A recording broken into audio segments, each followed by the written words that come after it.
Hundreds of Daesh militants killed as Iraqi forces captured tunnels and defused booby traps near Mosul. Hello and welcome to TRT World live from Istanbul. I'm Anelise Borges. There are fears in Caracas of a political coup as the opposition moves to oust Maduro in a referendum. But as the crisis here deepens, the world is asking what went wrong. How did one of the world's richest oil nations become an economic basket case? The Greek government has offered the possibility for these people to claim asylum here in Greece, but they say they don't want to stay in Greece. The situation here is difficult enough, and they don't believe life will be better here. They want to wait here in Idomeni until that border crossing opens once again for them, and they can cross into Macedonia and continue their journey towards Northern and Western Europe. Well, a few weeks ago, Brazil's president was asked whether or not she would consider resigning and leaving this crisis with all the benefits of a retired president. Dilma Rousseff's answer was never. And once again this Tuesday, when she spoke to her supporters here in the capital, Brasilia, she renewed that vow. She once again spoke about this battle she has been fighting. She says she's not tired of it and she will continue to work here in this country and for this country until the end of her second mandate in December 2018. Another admission, another young victim of the Syrian war. This 8-year-old girl spent 15 minutes under the rubble of her home after she was hit by an airstrike. Her brain is damaged irreversibly. The Syrian regime has agreed to the deal, as has Syria's main opposition alliance and the YPG. So everything seems to be in place so that cessation of hostilities is implemented by midnight on Saturday. That is in theory, of course. There are reservations. Syria's main opposition groups say the fact that this cessation of hostilities does not include Daesh and al-Nusra is a major loophole. Much of the Southern Ocean off the coast of Antarctica has become the largest protected area in the world. An agreement signed by 24 countries and the EU declares the Ross Sea in Antarctica a protected marine zone. Nafisa Latic reports. Cubans are looking forward to the arrival of U.S. President Barack Obama. In the course of the next few days, Barack Obama will meet his counterpart, Raul Castro, but also Cuban entrepreneurs and political dissidents. An historic speech, arguably the most important moment of Barack Obama's visit here in Havana. The U.S. president got a chance to talk directly to the Cuban people in a speech broadcast live on national TV. Get more on this with Anelise Borges, who joins us live from Brazil's capital. Anelise, the twists and turns continue in Brazilian politics. Is this impeachment vote going to go ahead or not?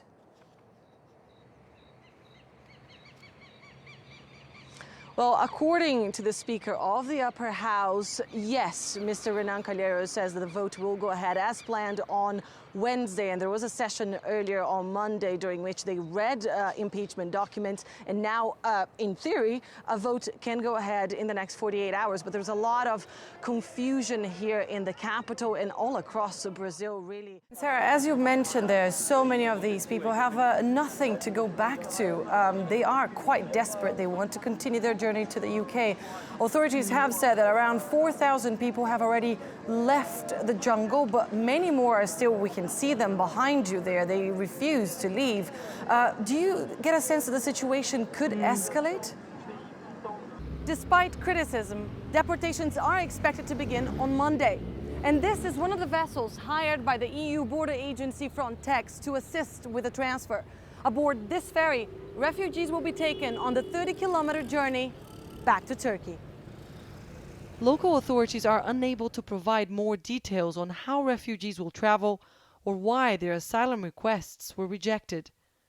And the mayor of Lesbos says the refugees are the victims of a badly thought-out plan. And Anelise Borges is joining us from the Energy Summit in Istanbul. Anelise, good morning to you. So what else are we expecting to come out of this particular Energy Summit? Well, this is a meeting to discuss the future of the global energy industry. We're talking about 82 countries represented. The presidents of Azerbaijan, Venezuela and Russia will be attending, as well as some top executives from some 250 companies from around the world. And they will be discussing current and crucial issues here at this summit that the industry is facing, notably how to make energy safe and reliable, as well as cheaper and accessible to all. And he is well known for his colorful language. But now the Philippine president has promised to clean up his act.